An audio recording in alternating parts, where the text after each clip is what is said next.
नमस्कार श्रोते हो, दीपक रेगे कथाकथन चॅनलवर तुम्हा सगळ्यांचं मनापासून स्वागत.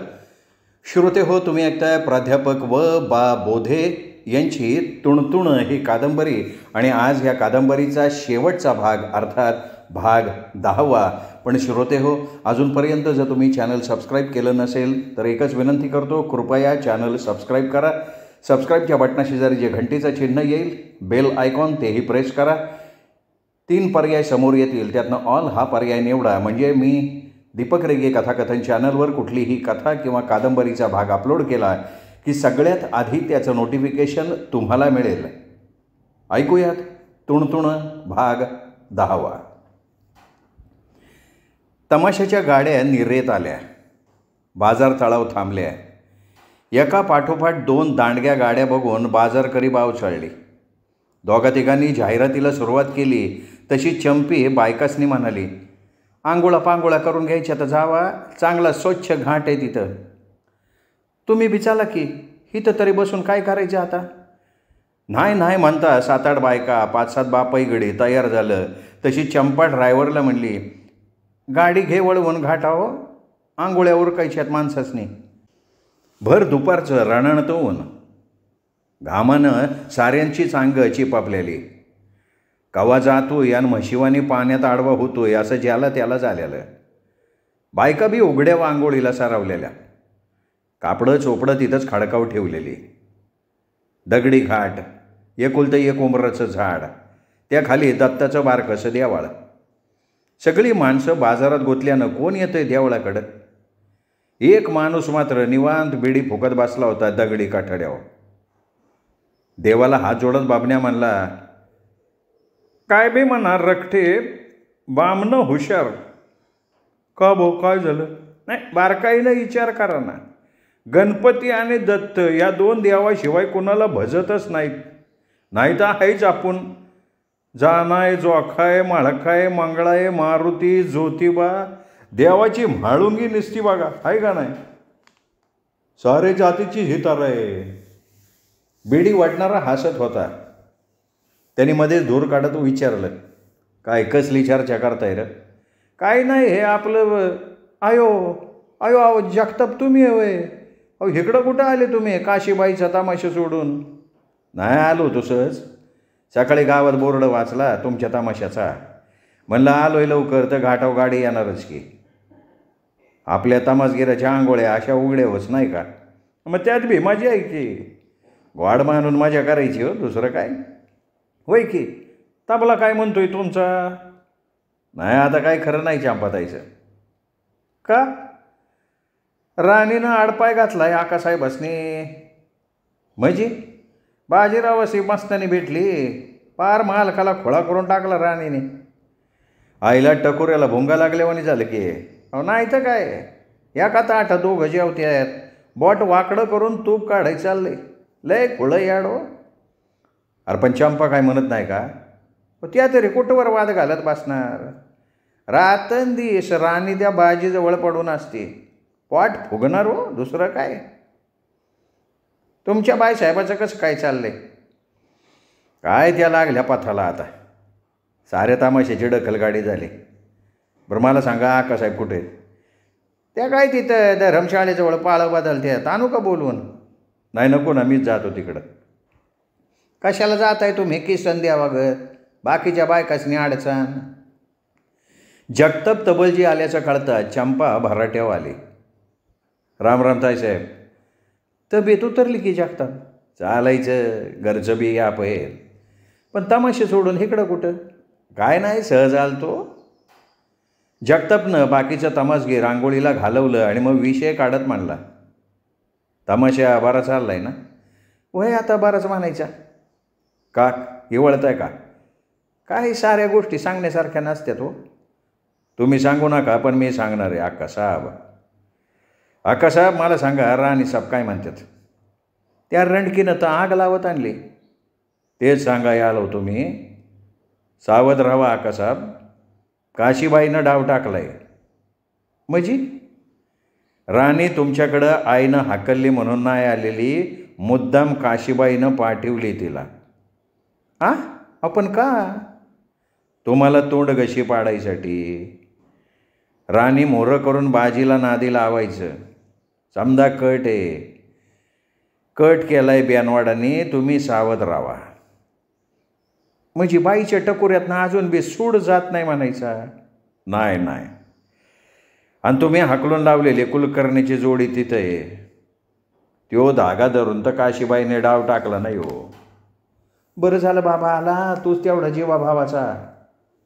अक्कासाहेब लक्षात घ्या, रकटे बाबण्या आणि टकले सोडला ना तर समधी काटामध्ये येत. भाजी पलटी खाऊ दे, बघा समधी उलटत्यात का नाही. बरं झालं सावध केलं. मला वाटलंच होतं आमच्या तामाच्यात येशील तू. नाही नाही अक्कासाहेब नाही, मी आता सारं सोडले. ही काय माळ घातली, आपलं भजन कीर्तन कुठंतरी जीव गुतवायचा, बाकी काय. तिने आकारामला हाक मारली. गाडी सामान आहे ना चहाचं? हा आहे ना, बनीव 15 कप पेतील सारेच. जगताप तरी कशाला येतात आपल्याकडं? यायला काय मला भ्या आहे बाई कोणाचं. आता तर काय मी मोकळायचे. मग पोट पाणी कशावर वागतं? आपलं वाटत काम आहे अक्कासाहेब. जर्सी गाय घेतली, धाकट्या भावाच्या नावावर कर्ज काढलं. नाही म्हणलं तरी सारा खर्च जाऊन महिन्याला 1000ला मरण नाही. मग चांगले, मग चांगले. त्या धंद्यात उपाशी राहण्या परत बाहेर मानानं राहिलेलं चांगलंच. जगताप चहा पिऊन गेला तशी चंपा विचार करत राहिले. आपल्याला सारे चांगले दिसतात म्हणून लोक आपल्याला फसवतात. दुनिया हरामी. रक्ताचे आईबापसुद्धा कामापुरतं गोड बोलतात, काम झालं की थुकायला मोकळे. कोणाचा विश्वासच राहिला नाही. माणसं आत्ता एक बोलतील मग दुसरंच करतील. चंपा विचार करत राहिली. तिने सहज पूर्वेकडे बघितलं. बाजी राणीच्या खांद्यावर हात टाकून येत होता. तीही त्याला बिलगून खिदळत होती. बाजाराला येणारी जाणारी टवकारून बघत होती. बाजीला राणीचा भलताच अभिमान वाटत होता. चंपा उठली, धर्मशाळेत गेली. साऱ्या बायकांना गोळा करत म्हणली, आटपलं का साऱ्यांचं? अभय तेवढी पातळं घड्या घालून घ्यायची. ताईसाब पायी चालत आल्या वाटतं. मग घे की जाताना तू पाटकुळीव. काहीतरीच आकासाब तुमचं. सारी मिळून निघाली. तसं बाजीराव म्हणला, अरे गाडी राहू द्या तिथं, चालत जावा. सगळीच वैतागली. तशी चंपा म्हणाली, काय ऐकताय त्या भाडखावचं? चला गाडीत चढा. पिऊन मी जास मारतोय. ए डायव्हरा काय बघतो, चल चढ गाडीत, बसा ग तुम्ही. बाजी उठायच्या आत गाडी सुटली. चंपाच्या धीट स्वभावाचं सगळ्यांनाच कौतुक वाटत होतं. काशी गुप्तरोगानं पछाडली होती. साऱ्या बिंबीच्या खाली काळ्या यायच्या, कानायची मोठमोठ्यानं. बसलं तर उठता यायचं नाही आणि उठलं तर चालता यायचं नाही. सगळी दाई ना जालमाची. तिच्याजवळ शांती बसलेली, मालकिनीला काय हवं नको बघणारी. शांता, शांता एक काम कर ग माझं. काय हो, जाऊन जरा डॉक्टरला बोलवून तर आणती की. डॉक्टरनं तपासलं, इंजेक्शन चढवलं. समजुतीनं सांगत म्हणाला, या टॅबलेट सलग 3 दिवस घ्या. 4थ्या दिवशी पुन्हा इंजेक्शन घ्यावं लागेल. बरं होईल ना यो रोग डॉक्टर? यापूर्वी कुणाकडनं उपचार करून घेतलेत? आता काय जाईल त्या गावी, हाय तीच इंजेक्शन. कुणाचं नाव सांगणार डॉक्टर? आराम करा आणि पुन्हा वाकडी चाल चालू नका. शांतीसमोर डॉक्टर असं बोलल्यामुळे तिला लाजल्यागत झालं.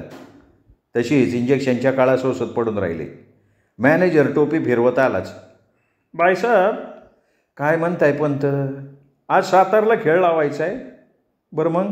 नाही, तुमची तब्येत बिघडली म्हणून म्हणलं. कॅन्सल करायचं का? हो माझ्यापाशी काय आहे, मी थोडीच बोर्डावर नाचणार आहे. खेळ कॅन्सल करून खाणार काय, माती? मग ठीक आहे, दुपारी गाड्या हलवायला होतो. हां हाय ती तेवढी माणसं तरी धरून ठेवा. तो तबलजी जगताप गेला वाटतं. होय म्हणलं आता देवाधर्माच्या मार्गाला लागायचं आहे. पगार भागविला का त्याचा? त्याने काही सुधी घेतलं नाही. स्वतःच्या मालकीचा तबला तेवढा घेऊन गेला. चांगला माणूस होता तो. चंपी गेल्यापासनं त्याचं कामावरचं ध्यानच उडलं होतं. मॅनेजर गेला तशी काशी शांतीला जवळ वडत म्हणली, काय ग राणीचं काय टप्पाल बिप्पाल? नाही टपाल बिप्पाल नाही, पण निरोप आला होता. काय म्हणून?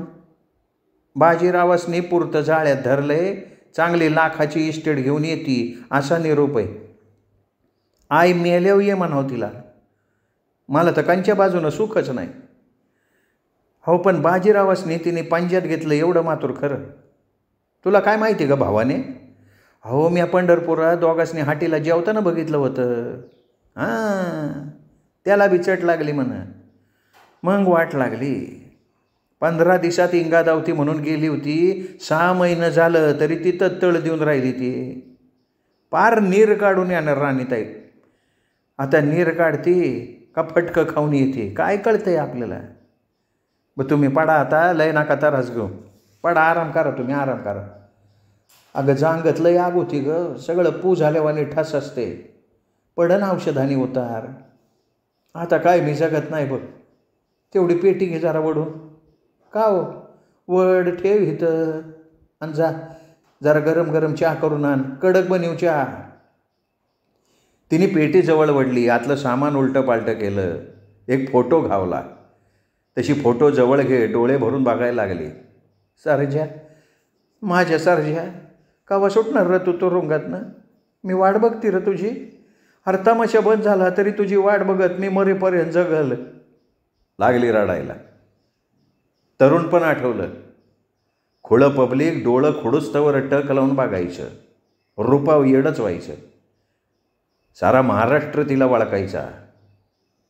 पण आता वटलेल्या झाडाच्या वर तारा. वर हिरवी पानं नाही ती. पानात कळं नव्हती.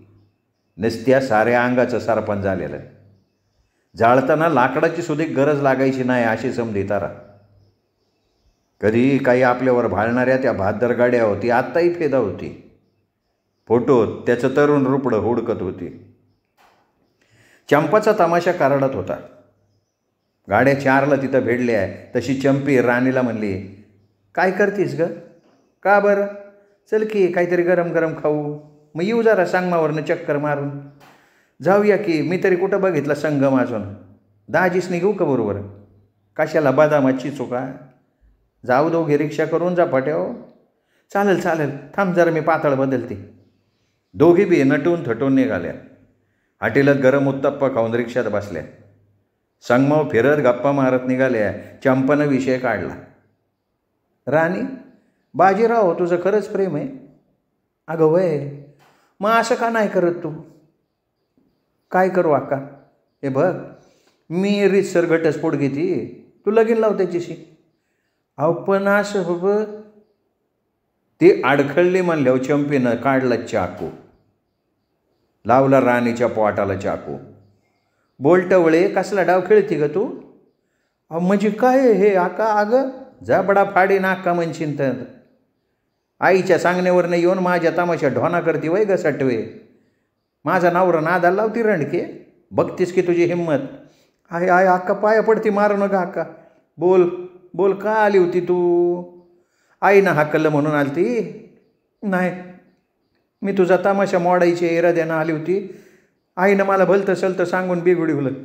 मग तुझी अक्काला काय इरड करायला गेली ती काय? अक्का चुकले, मी तुझ्या कोकोवर डोळा ठेवला. पाय धरती अक्का, मारू नका. राणीनं पाय धरून माफी मागितली. स्वतःच्या फटाटा तोंडात मारून घेतलं. तशी चंपी खेकसली. नाटकं करू नका. फुटायचं. तमाशा संपताच द्या गाव गाठायचं. त्या मूर्ख आईच्या नादाला लागून वाटोळं करून घेऊ नको स्वतःच्या आयुष्याचं. पण आका, आई आता मला तमाशात घेणार नाही. मी काय करू पुढं? 12वीतनं शिकली आहेस ना? शिक पुढं. शिक्षणासाठी लागल एवढा पैका मी पुरवल. चांगला नवरा बघून तुझं लगीन बी लावून देते. 17 जणांबरोबर फिरण्यापारास एका माणसाबरोबर सुखाचा संसार करावा. अक्का तू लय मोठ्या मानाची आहे ग. हे बघ आत्तापर्यंत चुकली. इथनं मोरं चुकू नगस. आणि आईच्या नादाला लागशील तर मातीत जाशील. नाही, इथनं मोरं नाही चुकणार. ही चावी घे. पेटीची चावी आहे. बाजीरावनी सगळं दागिनं मला दिलं होतं. का वा? 8 दिवसापूर्वी. ते समज घेऊन पळायचा डाव होता माझा. पण आज तू मला अक्कल शिकवली. मी आज खोळी. आईच्या सांगण्याला बोलली मी. राणीनं आपली चूक कबूल केल्याचं बघून चंपालाही बरं वाटलं. तिने तिच्या पाठीवरनं हात फिरवला आणि म्हणली, अगं तू भरपूर शिक, मी आहे तुझ्या पाठीशी. तमासगिराची पोरगी शिकती हे 10 गावाला कळू दे की एकदा. अक्का जाऊ का मी? वय जा, हे पैसे ठेव जवळ. आता थेट सातारला जायचं. एक खुली घे, राहा आणि समद ध्यान अभ्यासात गुतीव. दुसऱ्या दिवशीची सकाळ. बाजीराव हातरुणातनं उठला. राणी कुठे आहे ग चंपे? मी काय राखण कराय बसली काय इथं? रात्री बेतामशत नव्हती, गेली कुठं? आता ते तुम्हालाच माहिती. 1 मिनिट तिच्याशिवाय करमत नाही, जणू काही लगीन लावलं तिच्याशी. सकाळी सकाळी टाळकं फिरू नको आहे, जरा गरम पाणी आण. हातानं घ्या उठून. एवढा राग होय? ए बाबने इकडे रे. काय मालक? राणी दिसली कुठं? कपाळाली टाकल्याचा हात धरून. काय की काल सांची पारसनं दिसल्या नाही हो. आणि तो टाकला आला की विचारा त्याला. टाकलेलं जसं विचारलं तसं तो खांदं उडवत म्हणला, कोण? ताईसाहेब होय?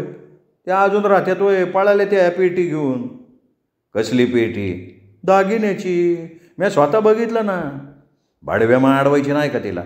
म्या मस अडवलं, माझ्याच कानसुलात आणली. निस्ता नारे आहे तो नारे. अरे लेका मला सांगायचं ना. तुम्ही होता कुठं सुदेव? पिऊन बरळत बसला होता तुम्ही. म्हणजे तमाशा सुरू केल्यावर गेली वय? हां, आणि निरोप ठेवलाय तुमच्यासाठी. काय सांगितलं माझ्यासाठी? मला म्हणली साहेबसनी म्हणावं आता तमाशा सोडा आणि बाजार गाठून मापटं ठोकत बसा. असं म्हणली ते ठेवली. देवा शपथ, पाहिजे तर चंपाबाईसनी विचारा, त्या तरी निदार खोटं बोलायचं नाही ती ना. चंपीला बोलवलीच त्याने. चंपा बी ठसक्यात. का आठवण काढली? राणी तुझ्या समोरनं गेली का? हां, का? पातळ नेसून पाठवायची होती. उगा जखम मीठ नको टोळू. जखम होण्या एवढं काळीच कावा तुमचं मियानाचं बनलो? अगं मी म्हणून टिकलोय. काय म्हणत होती आणखीन? मोहरं शिकणार आहे म्हण, पण कोल्हापूरला जाऊन. शानी शिकती, लाबाड कावळी साली. तिथंच बसून त्यांनी तोंड धुतलं. तोंड पुसत म्हणला, अगं चंपा का रागवती? चहा कर जरा. हातानं करून घ्यायचा. अगं पण माझ्या मागं 1000 कामं आहेत, मोकळी नाही मी तुमच्या मागं पळाया. माझं ऐक ना, माझं चुकलं चंपा, पुन्हा नाही वाकडी चालणार. सगळे हसायला लागले. चंपाच्याही चेहऱ्यावरच्या खोट्या रागातनं हसू फुटलं. बाजीराव केविलवाणा चेहरा करून बघत राहिला, जणू चंपासमोर त्याच्या सगळ्या अंगाचा चिखल झाला होता. 4-8 दिवस झाला असत्याल नसत्याल, बुटका सावळा माणूस दारात येऊन उभा राहिला. चंपा नेमकी शेंगदाणे सगळंच बाहेर आली. काय रे बाबा, कोण पाहिजे तुला? तुमच्याकडं चालू तू. का रे बाबा? मी काशीताई तमाशातनं आलो आहे. आता हिथं कुणाला काम बेम नाही. हां, तिकडं कुठं बी काम बघ. इथं काही सारेसने काम द्यायचं मी ठेका घेतलाय वे? जो उठतोय तो हिथंच येतोय. ताईसाहेब कुठं आहे ती? ती गेली शिकायला. एवढं का खोदून विचारलं? सांगतो. त्यानं पिशवीतनं कापड कागद शेंगा काढून काहीतरी होडकाय सुरुवात केली. एक घडी केलेला कागद चंपीच्या हातावर ठेवत म्हणला, यो बघा कागद. माणसाचा जन्म लय वाईट हो. गुप्तरोग असह्य होऊन काशी मेली. आईचा मृत्यू झाल्यानं तमाशा उघडा पाडला होता. ती चिठ्ठी मॅनेजरनं पाठवली होती. तिने राणीला बोलवून घेतलं. भणी लय राडल्या. बातमी तमासगिरात पसरली. सारे चंपाभोवती जमा झाले.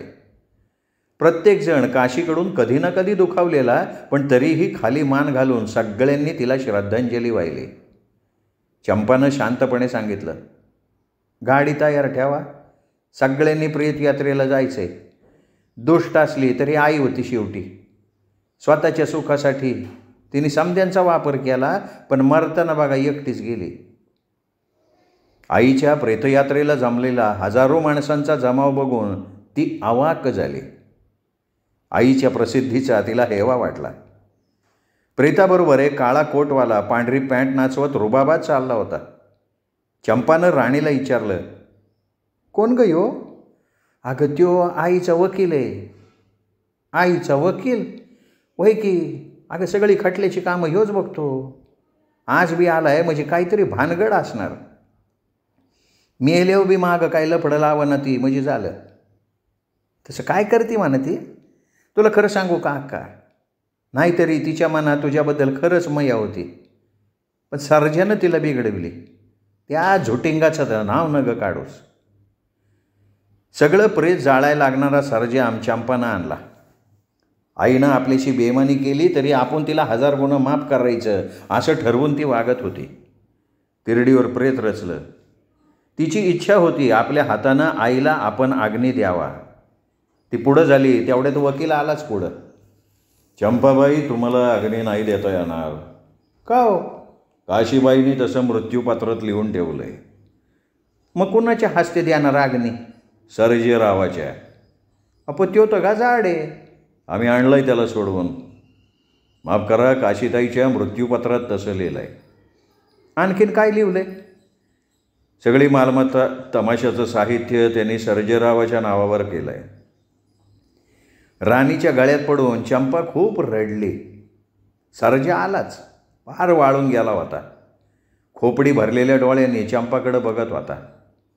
रडल्यागत करून सांगन ते विधी करत होता. प्रियाताभोवती गाडगं घेऊन फिरत होता. कवटी फुटली तशी माणसं हल्ली. बाजी चंपाच्या पाठीवर हात ठेवत म्हणला, उठ उठ. शेवटी तिने मनासारखं केलं. वय की. चंपा वळली, पुन्हा थांबली. जळणाऱ्या प्रेताकडे बघून तिने हात जोडले. शांतपणानं परत फिरली. जाता जाता नदीकाठी पायावर पाणी घेतलं. लाकडं जळत होती. अग्नी धपापत होता. जळक्या देहाचा उग्र दर्प साऱ्या नदीकाठी भरून राहिला होता. चंपा बोलत नव्हती. डोळ्यातली आसवं पुसत एक एक पाऊल टाकत ती आपल्या ट्रककडे निघाली होती. तिच्या संचातली माणसं हवालदिल झाल्यागत एकमेकांकडे बघत होती. खूप काही ठरवून आलेली चंपा पराभूत होऊन परत फिरली होती. मरणानंतरही आई सूड घ्यायला विसरली नव्हती. श्रोते हो, गेली 10 दिवस तुम्ही ऐकत होतात प्राध्यापक व बा बोधे लिखित तुणतुण ही कादंबरी तुम्हाला कशी वाटली हे कमेंट करून सांगा. या कादंबरीचा प्रत्येक भाग लाईक करा. प्रत्येक भाग तुम्हाला कसा वाटला हे कमेंट करून जरूर कळवा.